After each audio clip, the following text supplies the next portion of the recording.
আসসালামু আলাইকুম। 60 ভোল্টের ইজিব্যাক চার্জারকে অটো করে দিলাম টাইমার মডিউলের মাধ্যমে।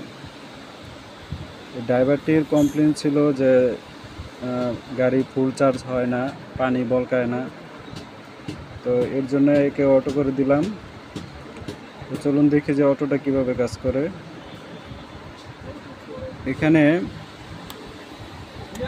আমি একটা টাইম সেট করে দিয়েছি 3 ঘন্টা। 3 ঘন্টা এখানে চার্জারটি প্রথম অবস্থায় রেগুলেটর পয়েন্ট যখন 3-এ থাকে এম্পিয়ার মিটারে কাটাটা সোজা থাকে।